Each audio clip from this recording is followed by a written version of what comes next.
1,00,000 টাকা। আজ থেকে আমি তোমার বউ না। তোমার কি মাথা খারাপ হয়ে গেছে নাকি তুমি পাগল হয়ে গেছো? তুমি সব কি করছো?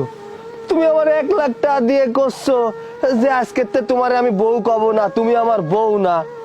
আরে আজব ব্যাপার, কি হইছে আমার একটু খুইলে কও। আজকে 6টা বছর ধরে আমরা সংসার করতেছি একসাথে, আজকে টাকা দিয়ে করছো যে না তুমি আমার বউ না।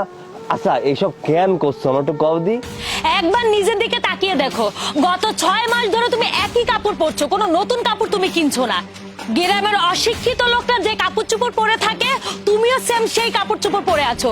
আচ্ছা, লুঙ্গি গামছা ছাড়া কি আর কোনো ড্রেস পাওয়া যায় না? কাপড় চোপড়ের কথা বাদ দাও, তুমি তো শুদ্ধভাবে কথাও বলতে পারো না। গ্রামের ক্ষেত্রে যেভাবে কথা বলে সেম তুমি সেভাবে কথা বলো। শোনো, আমার মতো একটা মেয়ে না তোমার মতো খ্যাতকে কখনোই ডিজার্ভ করে না। আর শুভকে দেখো, কত সুন্দর ড্রেস আপ, ওর লাইফ স্টাইল কত ভালো। তোমার মতো অশিক্ষিত না, ও শিক্ষিত ফ্যামিলির শিক্ষিত ছেলে। বিয়ের এত বছর পরে আইসে এখন তোমার মনে হচ্ছে আমি তোমার যোগ্য না, আমার সাইডে চলে যাবা তাই না?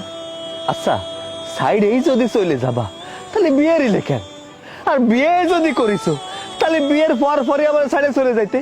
আজকে 6টা বছর আমার সাথে সংসার করার পরে তোমার মনে হচ্ছে যে আমার সাথে থাকা যাবে না, আমার সাইডে চলে যেতে হবে। শোনো, আমি তোমার সাথে সংসার করতে করতে বোর হয়ে গেছি, জাস্ট বিরক্ত হয়ে গেছি। আমার কথা কি তুমি বুঝতে পেরেছো?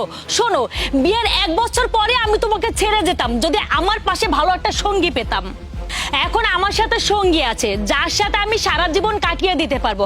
আমি আমার লাইফ পার্টনার পেয়ে গেছি, তাই তো তোমাকে ছেড়ে দিতে চাচ্ছি। আর আমাকে তোমার কাবিনের টাকা দেওয়ার কোনো দরকার নেই। আমি তোমাকে 1,00,000 টাকা দিয়েছি কারণ তুমি যেন ভালো কোনো কিছু করে খেতে পারো। আর শোনো, আমি সময় মতো তোমাকে ডিভোর্স পেপার পাঠিয়ে দেব।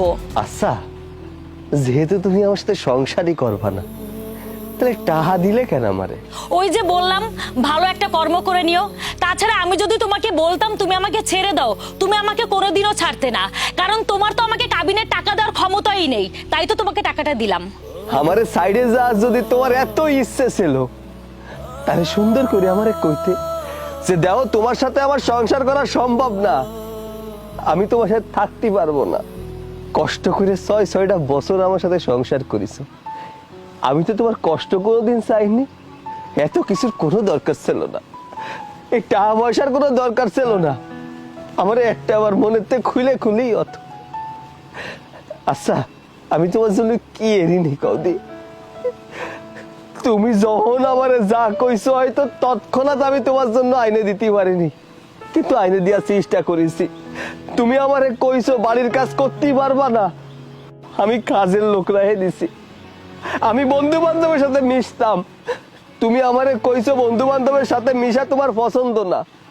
আমি বন্ধু বান্ধবের সাথে আড্ডা দেওয়া বন্ধ করে দিলাম, আর তুমি এখন আমারে করছো আমারে সাইডে চলে যাবা। আসলে সত্যি কথা কি জানো, জোর করে কারোর সাথে সংসার করা যায় না, জোর করে কারো মনও পাওয়া যায় না। তুমি এই ছেলেটার এই ড্রেস আপ দে ওর প্রেমে পড়িছো, ওর সাথে সুখে থাকতে চাচ্ছ, টাকা পয়সা আছে তাই। একদিন তুমি বুঝতে পারবা এই টাকা পয়সা সুখে থাকার জন্য কিচ্ছু না। একটা ভালো মন মানসিকতা না থাকলে তার সাথে সংসার করা যায় না। এই নাও তোমার টাকা, এইটা আমার কোনো প্রয়োজন নেই। আজকের পরের তোমার ওই চেহারা আমি আর দেখতে চাই না, আমার সামনে তুমি আর কোনোদিন আইসে না।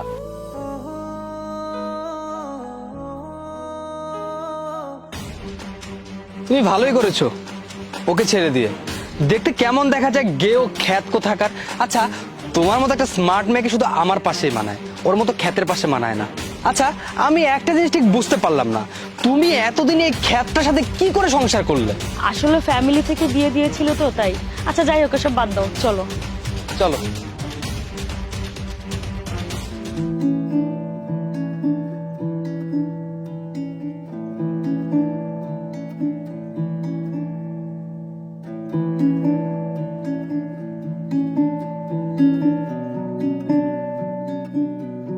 কি ব্যাপার, তুমি রাস্তার মাঝখানে কেন গাড়ি থামালে? প্রিয়া, তোমাকে আমি একটা কথা বলতে চাচ্ছিলাম, কিন্তু সময়ের অভাবে তোমাকে কথাটা বলা হয়নি। দেখো, আজ যেহেতু তুমি আমার জন্য তোমার স্বামীকে ছেড়ে চলে এসেছো, সেহেতু আজ সমস্ত সত্যিটা তোমাকে বলতেই হবে। আমার সমস্যাটা তোমার জানা দরকার। আসলে আমি ক্যান্সারে আক্রান্ত। ক্যান্সারের লাস্টে যে আছি। দেখো, আমি কখনো জানতাম না যে তুমি আমাকে বিয়ে করতে চাও, আর তাই কখনো সেভাবে কোনো কিছু বলাও হয়নি। কিন্তু আজ যেহেতু তোমার স্বামীকে ছেড়ে চলে এসেছো, সেহেতু সমস্ত সত্যিটা তোমাকে আমি বলছি যে আমি ক্যান্সারে আক্রান্ত। কি বলছো শুভ, তোমার ক্যান্সার, তাও আবার লাস্ট পর্যায়ে? আচ্ছা, তোমার ক্যান্সার কিভাবে হতে পারে? আচ্ছা যাই হোক, মানলাম তোমার ক্যান্সার হয়েছে, তুমি তো এই কথাটা আমাকে আগে বলতে পারতে। দেখো, তুমি আমাকে ভুল বুঝো না, আমি জানতাম না যে তুমি আমাকে নিয়ে এতটা সিরিয়াস, আর তাই আজকে তোমাকে এই সমস্ত কথা আমি বললাম। শুভ, তুমি আমার জীবনটা শেষ করে দিলে।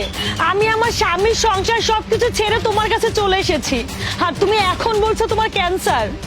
আমি ভেবেছিলাম আমার স্বামীকে ছেড়ে তোমার কাছে আসলে ভালো একটা জীবন পাবো, ভালোভাবে সংসার করতে পারবো, কিন্তু এখন তুমি তো আমার জীবনটাকে পুরো নষ্টই করে ফেললে। তুমি আমাকে আগে কেন এই কথাটা বললে না তোমার ক্যান্সার? আচ্ছা, কিছুদিন পর তুমি তো মারা যাবে, তখন আমার কি হবে? একটাবার চিন্তা করে দেখেছো, আমি যে স্বামীকে ছেড়ে তোমার কাছে চলে এসেছি তার কাছেও আমি ফেরত যেতে পারবো না? তুমি কি করে ভাবলে তোমার এই ক্যান্সারের কথা শুনে আমি তোমার সাথে থাকবো? দেখো, আমি তো আমার বাকি জীবনটা নষ্ট করতে পারবো না, তাই না? আমি জানতাম যে নারী অন্য পুরুষের জন্য নিজের স্বামীকে ছেড়ে চলে আসতে পারে, সে নারী যে আমাকে ছেড়ে চলে যাবে না তার কি গ্যারান্টি আছে? তোকে নিজের আপন করে নেওয়ার আগে তোকে ছোট্ট একটা পরীক্ষা করছিলাম, কিন্তু আফসোস তুই পরীক্ষায় ফেল করেছিস। শোন, আমার কোনো ক্যান্সার নেই, আর আমি কোনো ক্যান্সারের রোগীও না। আচ্ছা, আমি একটা জিনিস ঠিক বুঝতে পারলাম না, যে স্বামী তোকে এত ভালোবাসতো, যার নয়নের মনি ছিলি তুই, তুই তাকে ছেড়ে আমার সাথে চলে যেতে চাচ্ছিলি? শোন প্রিয়া, এটাকে ভালোবাসা বলে না। ভালোবাসাটা মন থেকে আসে, কারোর চেহারা দেখে নয়। বাই দ্য ওয়ে, তোর সাথে অযথা কথা বলে সময় নষ্ট করার সময় আমার হাতে নেই। আমি চলে যাচ্ছি, ভালো থাকিস, গুড বাই।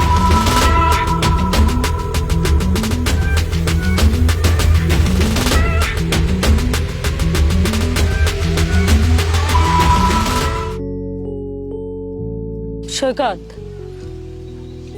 সৈকত প্লিজ, তুমি আমাকে ক্ষমা করে দাও। আমি মানছি আমি অনেক বড় ভুল করে ফেলেছি। আমি তোমাকে অনেক কষ্ট দিয়েছি, তোমার সহজ সরল মনটাকে আমি ভেঙে দিয়েছি। তুমি দয়া করে আমাকে মাফ করে দাও। তুমি আবার ফিরে আইছো কি এতে? তুমি তো ওই ছেলের সাথে সুখে থাকবা বলে চলে গেলে। শোনো, যাও, তুমি চলে যাও, তোমারে আমার আর কোনো প্রয়োজন নেই, যাও। আমি মানছি আমি ভুল করেছি, আমি তোমার মনটাকে ভেঙে দিয়েছি, আমার এমনটা করা উচিত হয়নি। তাছাড়া শুভ আমাকে আজ বুঝিয়ে দিয়েছে আমি কত বড় ভুল করতে গিয়েছিলাম। আচ্ছা শোনো, তুমি তো আমাকে ভালোবাসো তাই না? তুমি আমার খেয়াল রাখো, তুমি আমার জন্য সব কিছু করতে পারো। আমি না হয় ভুল করে একটা ভুল রাস্তায় চলে গিয়েছিলাম, তুমি কি তোমার ভালোবাসার মানুষকে ক্ষমা করবে না? আমি আবারও তোমার কাছে মাপ চাচ্ছি, প্লিজ তুমি আমাকে ফিরিয়ে দিও না। এখন কি তোমার আমার এই অশিক্ষিত মূর্খ মনে হচ্ছে না? গ্রামের খ্যাত মনে হচ্ছে না? শোনো, টাকা পয়সা দিয়ে কোনোদিন মানুষ বিচার করবা না, মানুষ বিচার করবা মন মানসিকতা দিয়ে। তোমার জন্য সে কি করতে পারে, তোমার সুখী রাখতে পারতেছে কিনা, তোমার সকল চাহিদা পূরণ করতে পারতেছে কিনা। শোনো, ভালো থাকার জন্য মেলা টাকার দরকার নেই, দরকার কি জানো? একটু সুখ, একটু সময়, আর অনেক খানিক ভালোবাসা, এই দিয়ে সারাটা জীবন কাটায় দেওয়া যায়। যাই হোক, আমি তো তোমারে কোনোদিন ঘৃণা করতে পারবো না, কারণ আমি বিয়ের পরে তোমারই ভালোবাসিছি, অন্য কোনো মায়ের তো কোনোদিন ভালোবাসিনি, তাই চালিও তোমারে ঘৃণা করতে পারবো না। শোনো, যেহেতু এখনো তালাক নামায় সই হইনি, সেহেতু আইন অনুসারে তুমি আমার বউ, আর কোনোদিন এইসব কাজ কইরে না। চল বাড়ি চল।